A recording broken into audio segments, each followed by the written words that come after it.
HPV human papilloma virus जो human papilloma virus जोटा आमर जेनिटल वार्ड्स रे रेस्पॉन्सिबल जोटा कैंसर पाई रेस्पॉन्सिबल तो आमर कैंसर पाई ह्यूमन पापिलोमा भाइरस वैक्सीनेशन करा जाउची।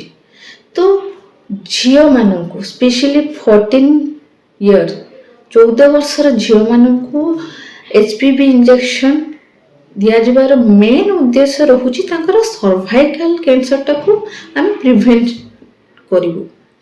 तो सेथिरे हमर निहाती कोन पई आमे 14 वर्षर झियो को दउछु। 14 वर्ष को झियो को दबार कारण होउची से माने सेक्सुअली। नमस्कार यूट्यूब फैमिली, मु डॉक्टर तनुजा आपण मानकु मो चैनल ले स्वागत।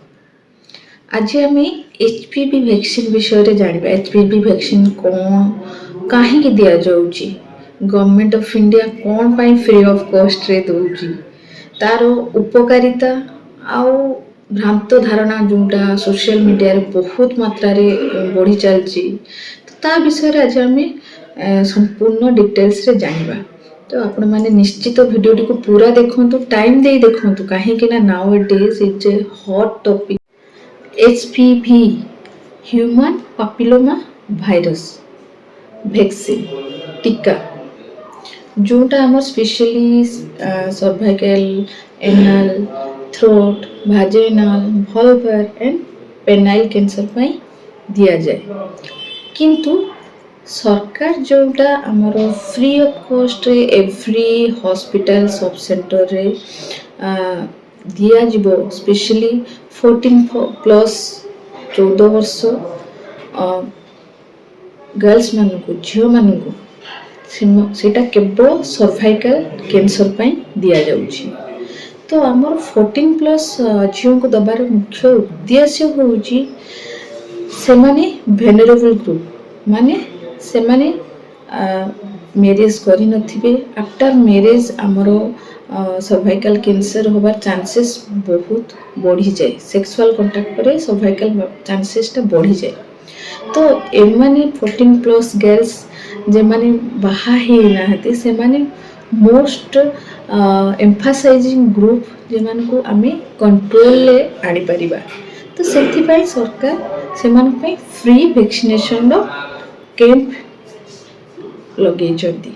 तो आमे माने से सुविधाटा निश्चित भाव उठेगा दरकार। HPV ह्यूमन पापिलोमा भाइरस जो ह्यूमन पापिलोमा भाइरस जोटा आमर जेनिटल वार्ड्स रे रेस्पॉन्सिबल जोटा कैंसर पाई रेस्पॉन्सिबल। तो आमर कैंसर पाई ह्यूमन पापिलोमा भाइरस वैक्सीनेशन करा जाउची। तो झियो माननकु स्पेशली 14 इयर 14 वर्षर झियो माननकु HPV इंजेक्शन दिया जबार मेन उद्देश्य रहुची तांकर सर्वाइकल कैंसर टाकू आम प्रिवेंट करिवु। तो सेथिरे आमर निहाती कोन पई आमे 14 वर्षर झियो को दउछु।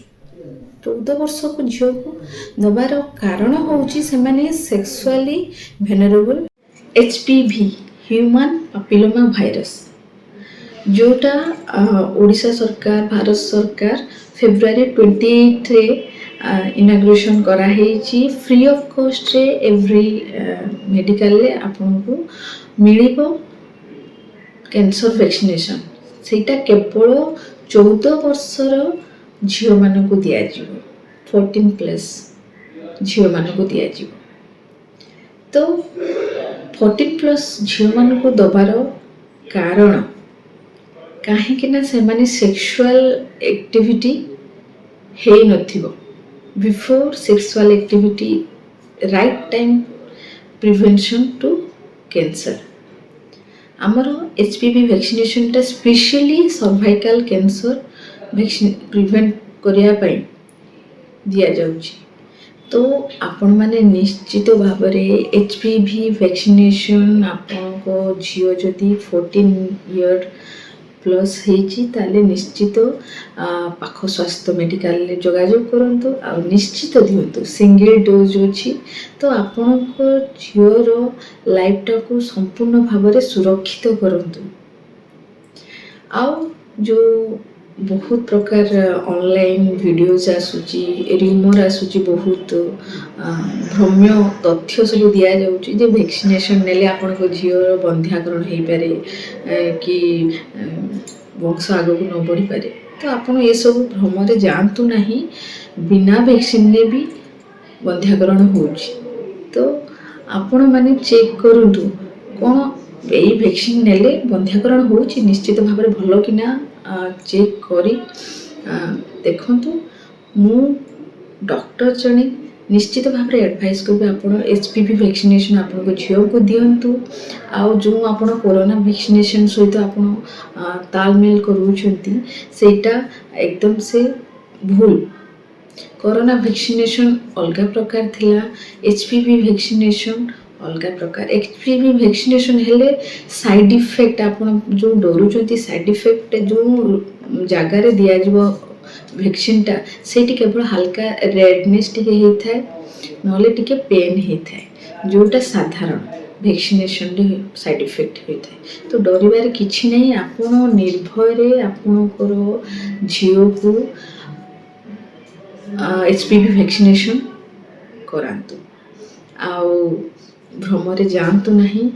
ବହୁତ ଏବେ ଦୁନିଆରେ ହାଏଷ୍ଟ ଯେଉଁଟା ଆମର ସର୍ଭାଇକାଲ୍ ଭ୍ୟାକ୍ସିନ୍, ଯେଉଁ ସର୍ଭାଇକାଲ୍ କ୍ୟାନ୍ସର ବଢ଼ିବାରେ ଲାଗିଛି, ତ ତାକୁ କଣ୍ଟ୍ରୋଲ୍ ପାଇଁ ସରକାର ଗୋଟେ ଭଲ ପଦକ୍ଷେପ ନେଇଛନ୍ତି। ଆମେ ତାଙ୍କୁ ସ୍ୱାଗତ କରିବା କଥା, ନା କି ତା ଉପରେ କଣ୍ଟ୍ରୋଭର୍ସି ଜାଣିବା କଥା। ତ ନିଶ୍ଚିତ ଭାବରେ ଆପଣ ବହୁତ ଇଣ୍ଟେଲିଜେଣ୍ଟ, ଆପଣ ସବୁ କିଛି ଜାଣନ୍ତି। ତ ଆପଣ ଏ ଭ୍ରମରେ ଯାଆନ୍ତୁନି, ଆପଣଙ୍କ ସେଫ୍ଟି ଦେଖନ୍ତୁ। ତ ସେଫ୍ଟି ଦେଖନ୍ତୁ ଆଉ ଭ୍ୟାକ୍ସିନେସନ୍ କରାନ୍ତୁ।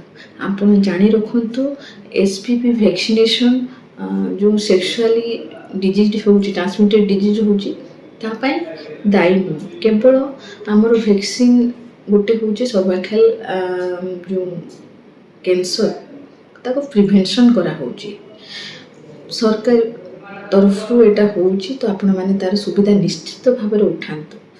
ଆଉ ଯେଉଁଟା ଆମର 14+ ପରେ ଯେଉଁ ନେଇପାରିବ ନିଶ୍ଚିତ ଭାବରେ ଭ୍ୟାକ୍ସିନ୍, ସେଇଟା ପ୍ରାଇଭେଟଲି ନେଇପାରିବ, ଗଭର୍ଣ୍ଣମେଣ୍ଟରେ ସୁବିଧା ନାହିଁ। ଆପଣ ପ୍ରାଇଭେଟ୍ ଡକ୍ଟର ସହିତ କନସଲ୍ଟ କରିକି ନିଅନ୍ତୁ। ଆଉ ଏଭ୍ରି 30+ ଓମେନ୍ସ ନିଶ୍ଚିତ କ୍ୟାନ୍ସର ଟେଷ୍ଟ, ସର୍ଭାଇକାଲ୍ ଟେଷ୍ଟ କରାନ୍ତୁ ନିଶ୍ଚିତ ଭାବରେ। ତ ଏଭ୍ରି ମେଡ଼ିକାଲରେ ସେଇଟା ଫ୍ରି ଅଫ୍ କଷ୍ଟରେ ହେଉଛି। ତ ନିଶ୍ଚିତ ଯାଇକି ସର୍ଭାଇକାଲ୍ ଟେଷ୍ଟଟା କରାନ୍ତୁ କ୍ୟାନ୍ସର ଅଛି କି ନାହିଁ। ତ ଆପଣମାନେ ନିଶ୍ଚିତ ଆର୍ଲି ଡିଟେକ୍ସନ୍ କଲେ ଆର୍ଲି ମେଡ଼ିକେସନ୍ ହେଇପାରିବ। ନିଶ୍ଚିତ ଇଏ ଗୋଟେ ସୁବିଧା, ଏତେ ମହତ୍ତ୍ୱପୂର୍ଣ୍ଣ କାର୍ଯ୍ୟକ୍ରମରେ ହାତ ବଢ଼ାନ୍ତୁ ଆଉ କ୍ୟାନ୍ସର ଭଳିଆ ରୋଗକୁ ପ୍ରିଭେନ୍ସନ୍ କରନ୍ତୁ। ଧନ୍ୟବାଦ।